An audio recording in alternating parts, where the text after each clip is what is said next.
మూడో రోజు మూడో పేజీ జూలై 3, 2026. స్వాగతం సుస్వాగతం.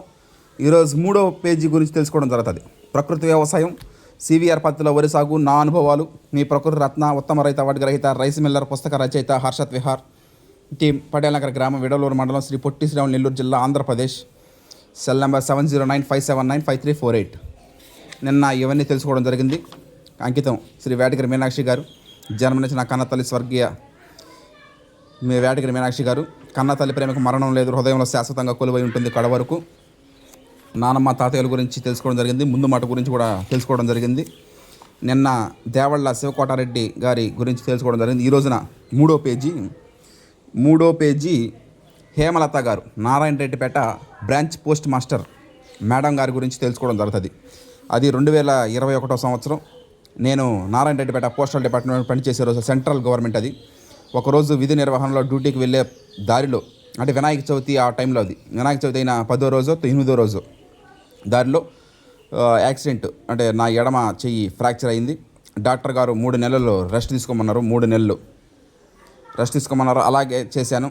ఆ తర్వాత 3 నెలల పాటు ఖాళీగా అయితే లేను.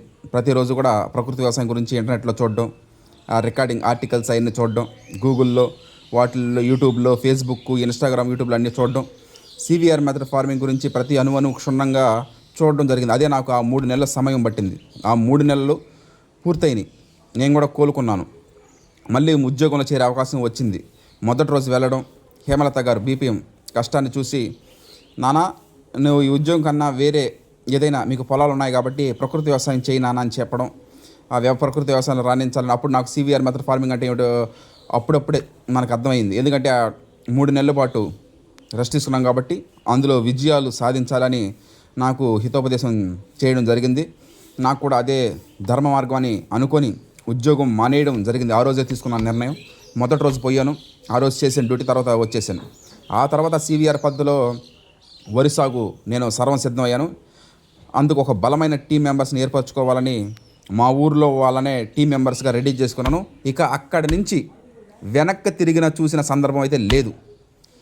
దేవళ్ళ శివకోటారెడ్డి గారు ఫస్ట్, అప్పుడు నాకు సివిఆర్ మెథడ్ ఫార్మింగ్ అంటే ఏమిటో కూడా తెలియదు.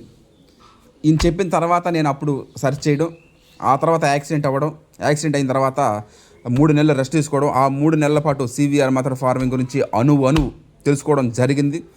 హేమలత గారు, ఈ రోజున నేను ఈ విధంగా ఈ సిచ్యువేషన్లో 10 మందికి జీవనోపాధి కల్పిస్తున్నామంటే దానికి కారణం వీళ్ళిద్దరేను. అంటే ఎక్కువగా చెప్పలేదు మనం, కానీ వీళ్ళు మెయిన్. రేపు 4వ పేజీలో తెలుసుకుందాం సివిఆర్ మెథడ్ ఫార్మింగ్ అంటే ఏమిటో. Thank you.